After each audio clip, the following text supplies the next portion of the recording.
I wanted to make an informal video about today. Um, Today, me and the guys were in Cosmos City, and I was partnered up with Josiah for evangelizing. We encountered a sangoma. If you don't know what a sangoma is, it's somebody who practices witchcraft. And I gotta say, I would not trade that experience for anything. It was great. So we're walking this way, and then the Sangoma, I forgot his name. Uh, Gonna call him Goat because I feel like he had the word goat in his name somewhere. Goat and Jabul, which was his friend, who's not a Sangoma, but just his friend. We're walking this way. So we stop. I see him. I see the goat, and he's got like some traditional looking wear on, and he's got a lot of beaded bracelets on all of his limbs. Probably like 50 beaded bracelets on like, yeah, all his limbs. But um, yeah, we stopped in. We're just like, hey, we're from America. We're working with Cosmos City Baptist just down the street. And we're walking around asking people about their spirituality. And then like we kind of go back and forth a little bit with the guys. And then he's like, Goat is like, come back to my house and we're gonna have a conversation. So he just like, okay, bet. So we go, and we could see his house. Like they had literally just walked out their house, so we knew like where they were from. And so we sat out in their front yard with them, and we're talking, and we start conversing. And I think Goat's main points of the conversation were for, bro, okay, from now on, I'm going to give you like the, well, I was before, but I just decided now to like give you the actual story as best as I can remember. And I'm going to say some stuff that might not seem important, but rock with it. Um, so we're talking, we're going back and forth. And he's like, you guys believe in ancestors? And I'm like, um, I'm like, yeah, we believe that we have ancestors like everybody does. However, we don't believe that our ancestors have any sort of power here on Earth because they're dead people. So, like, yeah, we believe that our ancestors either go to heaven or they go to hell. And yeah, he didn't like, yeah. So that's how that went, which, you know, and he is explaining to me, okay, time out. Point of this video is to explain what I learned today and the amazing encounter that we had. If you guys hear anything, that's Josiah singing in the shower. But yeah. So I learned from what he told me that most of this, or I won't say most, but him, and I'm sure plenty of other Sangomas, probably a good percentage of them, equate God and their ancestors as one thing. So God is your ancestors. Your ancestors are God.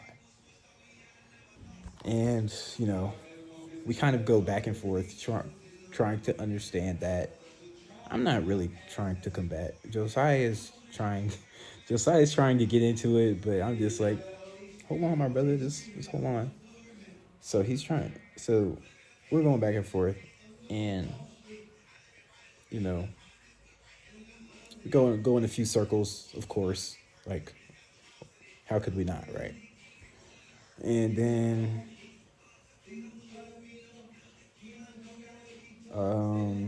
yeah. So basically, he's just trying to understand that Jabul, his friend, is sitting there as well. He's not adding much to the conversation, but he is there listening and adding every now and then. But he's just trying to understand that I don't believe that my ancestors have any sort of power on Earth, and he's trying to understand, like, you know, why. I'm like, because they're just regular people, like just like me. They die, and their soul goes somewhere once they're dead. I'm like, I don't expect my grand or great grandchildren to pray to me, because I'll be dead. Like, I don't have any sort of power here. Like, this is just Earth. Like, my body dies, my soul goes somewhere. Like, I won't be here anymore. But yeah, like, and I think one thing that was kind of confusing was he was so insistent that he prayed to God. But I'm like, but you prayed to your ancestors. He's like, no, I prayed to God. I'm like, but you just said you prayed to your ancestors. So I'm trying to understand who you prayed to. And he's like, I pray to God, I don't pray to my ancestors. But I'm like, but you literally just said you prayed to your ancestors. So I'm like low key getting confused a little bit. But I think I just had to go back to his original statement that his ancestors and God were the same thing. So I'm like, okay, I'll just stick with that original statement. Some time goes by. We are still conversing. And then a lady comes out of the house. She was there once when we first got to the house. She was like doing laundry or something like that. She didn't seem too interested. I think eventually she came over because I think she like might have realized that we weren't from there or something like that. We're just sitting in the front yard, and it was crazy, man. Goat, like when we got there, apparently at that house there was a few more of the sangoma, but Goat was like, they're not going to come out because our master has instructed us not to converse with people about religion when he's not there. So I'm like, all right, sounds good. Sounds like it's just us today, which is fine by me. I don't think I need to be you know, 2v1 with. I'm not 2v1. I don't think I don't want to be ganged up on anyways. You feel me? But because they could probably do some really crazy stuff. But if they wanted to, I'm sure they're very peaceful, nice people. He was a peaceful man. Anyways, so so the lady comes out. That's right. She finishes her laundry, or whatever she was doing, and she decides to come out and sit and converse with us. So at first she sits there, and then, or first she's just sitting there, and then I say something to Goat and Jabul. I asked them a really intelligent question. I'm not gonna lie, I be cooking. Like, sorry, that's very prideful, but it gets fun. I'm not gonna lie. Having conversations with people from differing religion or religious backgrounds, it gets fun once you get in the mode. Like once you really get going, because it's like you can't. Essentially, what it is you can't beat the Bible. And if I'm going off the Bible, you can't really win. So I'm like already beating you. But anyways, that's not what it's about. But I'm just saying. But so my great, um, very great, very educated question was, I phrased it like this. So, me and my friend Josiah here, along with other Christians in the world, we believe that there is a God, a being who created the earth. However, you believe that God and your ancestors are one. So my question is, who do you believe or who do you think created the earth? Because if your ancestors were people, they couldn't just be here with no earth, but they're God. So Oh, pause. So he completely avoided that question, completely dodged it, completely like like Tokyo drifted around the question. And I was like, that's cool. And then we kept going, and then I asked the question again. Tokyo drifted around the question. But a little like sometime later, the lady that came over to sit next to her, her name is No. No asks a question or she says something. And it's like it was so crazy because this is where we get to the real story. Sorry, that was 11 minutes of prelude. But she says something, and my entire attention shifts away from these two men to her. My entire attention. I don't think I heard a word from them. I didn't hear a word from them for like the next 10 minutes. And they were still talking because this is when the alley oop came, slash behind the back pass. So my attention goes this way. I throw the behind the back pass to Josiah, and he jumps in the conversation. But the lady's also, no is also a sangoma. She practices witchcraft. And she told me about herself. She told me her story. So she starts off with she is she's 30 years old now. About to be 30. She tells me before she was a sangoma, she essentially ran away because I think it's like part of her family tradition or village tradition or something tradition. Basically, she was called to be a sangoma by who slash whatever when she was younger. I didn't ask how long she'd been practicing. I should have. I wasn't thinking about it though. But she ran away from this calling. She says she was essentially dragged back into this place where she must become a sangoma. She said she ran away, but misfortune came at her everywhere. She was cursed. She was cursed. She can't run away. She's being spiritually attacked.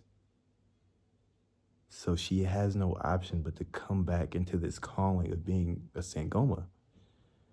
And yeah, I heard that, and I'm just like, and we've been told about like how this stuff works. We've been told, we'd had some lessons about it, stuff like that. But to actually hear it from somebody's mouth that actually is going through and had experienced that, something like that, it can't do anything but blow you away.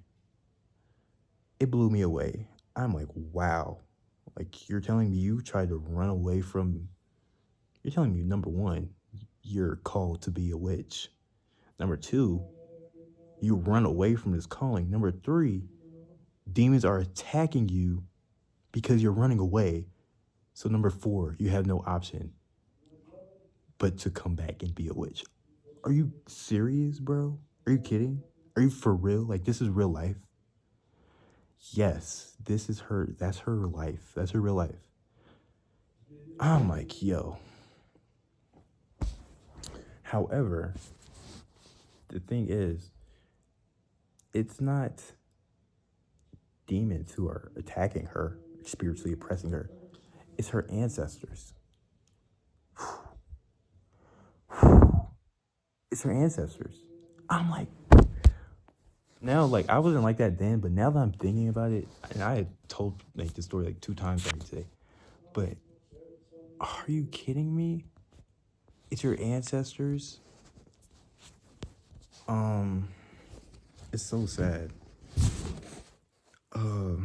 So it's her ancestors, and she's just telling me about it. She's telling me about some of the stuff she does. She doesn't go too much into detail. I didn't really ask. I was more um, interested in her. Like I wasn't interested in what she did. But yeah, so she's back, or she's a witch now, and she's telling me like stuff like she gets visions of bad things happening to people, and so she has to pray for them so they don't happen.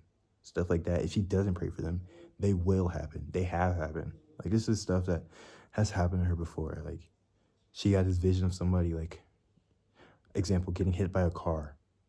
She didn't pray for them. They got hit by a car. So now she's scared, and because she's scared, once she gets these things like these visions and stuff like that, she has to pray to these. She has to pray to her ancestors. So yeah, so now she's, like I said, she's being scared into praying to these ancestors of hers for other people, for healing, stuff like that. She's like a perfect, her and Goat, No and Goat are like healers, so they can heal people. And, you know, it's crazy because they do all this stuff by the power of their ancestors. And I'm just like, bro, this is crazy. And then, yeah, she's like telling me about the stuff, and I'm just like, and she's like telling me about how like her ancestors are also angels and God.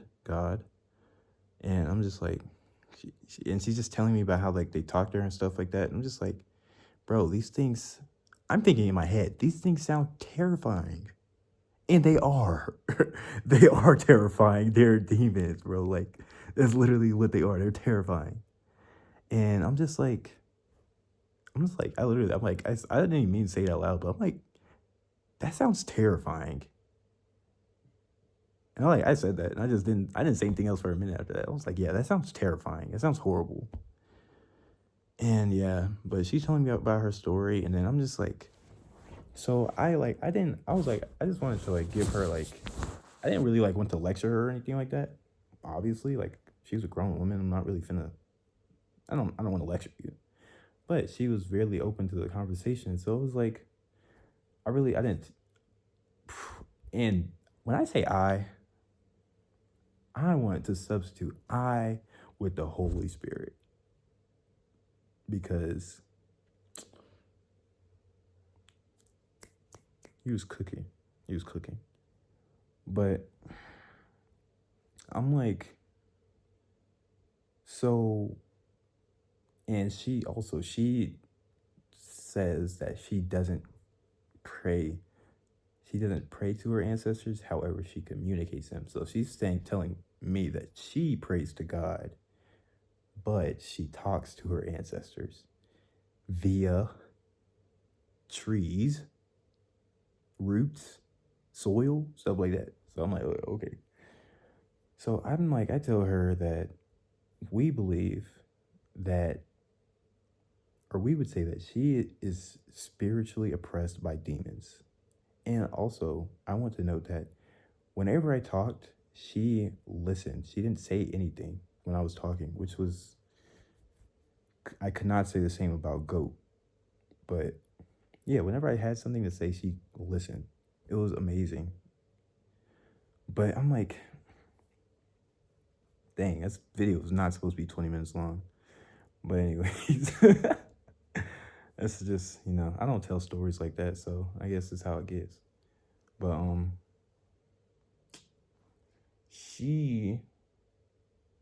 what was I saying? Oh yeah, I'm like, we believe that you're being spiritually oppressed by demons. That is what we would call your ancestors. We don't call your ancestors angels, God, or ancestors. We call your ancestors, we believe those are demons. I'm like, we believe that demons fell from heaven with Satan when they tried to overthrow God. So now they're on earth. Now they're really here. And you can testify to that. And so I'm like, yeah, like we believe that you're not hearing God. You're being spiritually oppressed by demons. They're using you to perform witchcraft. So yeah, she won, and like I said, as well as not speaking while I was speaking, she and like this is how. Okay, I'm gonna go to that later, but she also listened. Like I could tell she was actually hearing what I was saying, unlike Goat. But yeah. So I'm like, yeah, you're being spiritually oppressed. She hears that, and then I'm like, when I say she hears it, I'm not saying that she's completely agreeing with me, but she's understanding what I'm saying to her. And then I'm like, you know, if your ancestors are God and they're here to help you on earth, why do they resort to making you afraid of them? It doesn't make sense. I'm like, it doesn't make sense.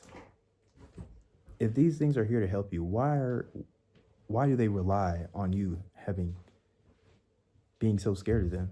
And I was like, these things scare you, don't they? These things that you're communicating, they scare you. Bro, she says,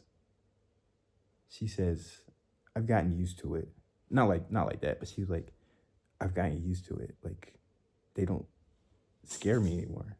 She was like, sometimes they do, but she'd gotten used to it. She's gotten used to being spiritually oppressed. I'm like, bro. I'm like, this is insane. But like, yeah, I'm like, that should tell you right there that these things have to rely on you being scared of them. They can't be good things. They can't be good forces. Like, they can't be. My third point that I told her was I gotten from Derek. He's another missionary here. Derek told us, so I'm telling her what Derek told us. Derek told us that excuse me. Satan uses two primary tactics for Western countries and African countries. Western countries, America/Europe, he relies on making us oblivious to the spiritual realm. And yeah, it's totally obvious. Nobody ever talks about anything spiritual in America, which most likely means that they're going to hell. Sorry. But on the other hand, you have Africa. And Africa is so, and has always been this since you can know, talk about Egypt, for example. Africa has always had such a fear towards the supernatural, praying to your ancestors, worshiping the sun, worshiping rivers, worshiping whatever. Africa has always had such a fear of the supernatural realm. And so Derek is telling you, so the devil uses that fear to keep people in chains and bondage here. They're too scared to break off of these chains of culturally worshiping their ancestors. They're too scared to, say no to that stuff. And that's why these cycles and chains and bondage towards the spiritual stuff is manifested here. Like, I'm talking to a witch that does witchcraft because, like, you don't see stuff like that in America, at least not in the South. But yeah, so I tell her that, like, the devil has used this spirit of fear to have people here like yourself in chains of bondage. And yeah, I'm like you're scared of these things, right? Right. So he's using this fear to keep you chained up. And then my last point was Jesus came from heaven to break these chains of bondage that we have, that you have. He came for the whole world to break these chains of bondage, to lift this veil of obliviousness. Yeah, like I said, that's like pretty much the end of the story, because like after that it's about time to go. But yeah, it was that was an amazing conversation that I wouldn't trade for anything. And shout out to Josiah as well.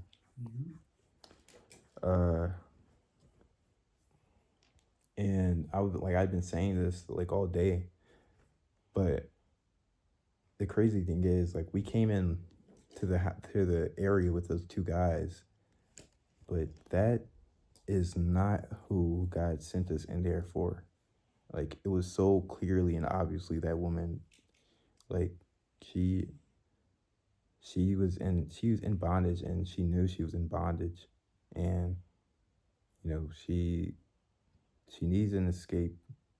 Obviously, we know what the escape is, and I was able to tell her that, and I really feel like that's who we were there for. It wasn't who we came in with, but it was who was there.